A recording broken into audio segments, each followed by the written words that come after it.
So it's a very sunny 28th of April 2019, which means it is day 2 of my visit to the Fujiya Avic Spring 2019 Headphone Festival here at Nakano, Japan. On this visit, I'm going to try and reach some of the floors that I wasn't able to reach on my first expedition to the Headphone Festival. So let's head right in. Now, first stop is Victor, or JVC. This is a earphone and headphone brand that I don't really get much exposure to in Australia.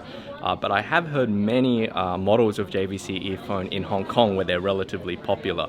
And I've always liked the sound of them. Some of them have been perhaps less than comfortable. But here they have the new JVC flagship with a different design. So I was really interested to see how that sounded and how that sat in the ear. So let's have a closer look at the display. So we start with the FD series, which I very nearly bought in Hong Kong, though I found the earpieces were just a little large for my ear. We also have the FW series, the kind of woody series, and then we have the new flagship FW10000, which I've come here to have a look at. So with the JVC FW10000, you see it has a slightly more elaborate design. It's almost kind of steampunk in a way, but it actually serves a purpose because unlike with the previous versions of the FW series where the cable was generally worn straight down, more of your standard kind of earphone design, with the FW10000, it's designed to sit over ear, with the cable going around the ear, like so. So I'll show you what that looks like in a moment, but I believe this design really helps because the JVC earphones, they tend to be made out of wood or metal, and they tend to be heavier than other brands. And it really helps to be able to wear it over the ear, and I think that they've received feedback about that with the new 2018 design. So you can see the way that the new design sits in the ear.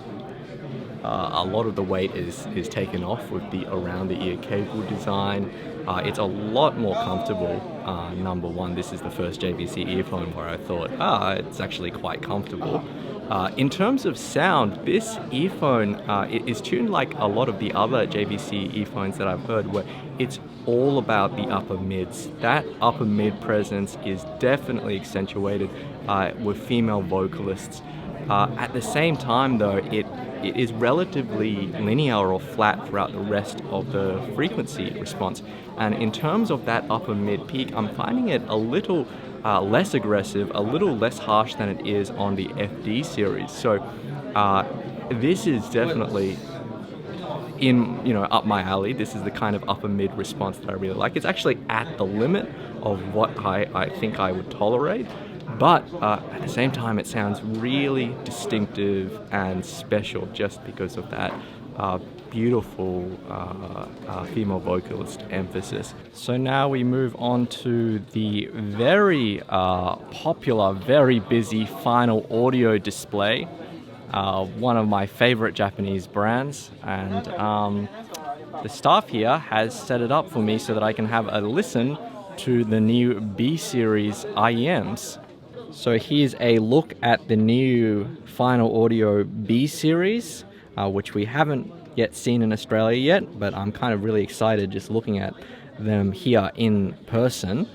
This is the B1 in rose gold. Now it's classic Final Audio, so just beautiful build quality, and this stainless steel rose gold shell is just fantastic. This is a hybrid design, so it's got a dynamic driver and a BA driver.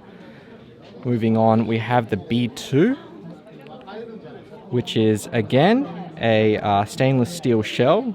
This time it's got more of a darker finish. This is a single BA design with the B2, and then with the B3, it's dual balanced armature here, again with a stainless steel shell. So it's the same shell design each time, but with a different finish. Interestingly, the way the actual range breaks down is that it goes from around 300 to 500 to 700 US dollars. So the name is not necessarily indicative of where they lie in the price range. So I'm going to have a listen to these and let you know what I think. So starting with the single balanced armature B2, I often think that apart from Etymotic, Final is one of the few companies that can take a single balanced armature driver and make it actually sound pretty wide bandwidth. So with the B1, you get quite a rich, quite a warm sound. It's really, I always think Final Audio products are well tuned to deliver warmth, but also that kind of special, I guess, typically Japanese flavor in the vocal response. Now, with the B2, you definitely do still hear a limit with the single BA design in terms of the high frequency extension at the very top end.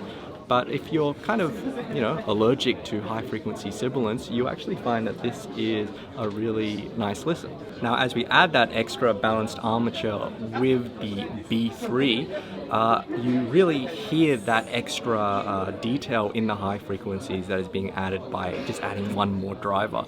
So you have more of that kind of precision and clarity. And actually, of the three, based on my first impressions, the B2 is my favorite. It's just really clear, and if you're a fan of things like the I guess the Audio-Technica IM02, that kind of classic sound, you'll find something to like, I think, with the kind of clarity of this sound combined with the natural sort of warmth of it. I think it's I'll be looking forward to hearing this I'll be looking forward to listening to this again when it arrives in Australia. So when we step up to the hybrid B1, you can definitely hear where that dynamic driver is adding a sense of extra decay and natural impact in the bass. It's not necessarily a great increase in the amount of bass, but it definitely changes the decay from what you would get with the balanced armatures in the other models. It almost sounds like you took the E4000 and then you added a balanced armature so that you had a little more high-end precision. So it's again a really well-tuned listen. I also got the chance to demo the D8000, which I can tell you in person is like a work of art in terms of design. This is just one of the most beautiful looking headphones I have ever seen. Now, of course, it's quite heavy and it's not exactly the most comfortable headphone in the world, as some reviews have reported. But in terms of sound, I actually quite like it. I had been led to believe from early sort of reviews that I had read that it was quite bassy, but I wouldn't say that this is any darker than any typical Audeze, say an LCD2 Classic. It also still has that typical Final Audio vocal tuning, so that upper mid-range emphasis which the Audeze series tends to lack. So this is, to me, this is a lot of best of all worlds in terms of the sound signature, and I think it's very hard to argue with the look. So it's funny to hear me say this, but at this point I'm almost all headphoned out. There's one final gauntlet that I have to traverse, and that is the special sales that they are doing here at the headphone convention. Now, I want to shop without the added pressure of doing it on camera, so I'm gonna leave you guys here at this point, and hopefully I'll come out the other side with my wallet not completely eviscerated. I hope you enjoyed this little peek into the headphone festival. I know I wasn't able to hit every single stall. I don't think it's even possible in the amount of time that the headphone festival is held for. But yeah, if you're in Japan during one of these events, definitely check them out if you're keen on headphones, because it is a real eye-opener just seeing the kind of, the energy that people have and the interest they have in this hobby in Japan. Yeah. So with that inspiration, I'm going to head off now, and I'll let you know if I bought anything special. See ya!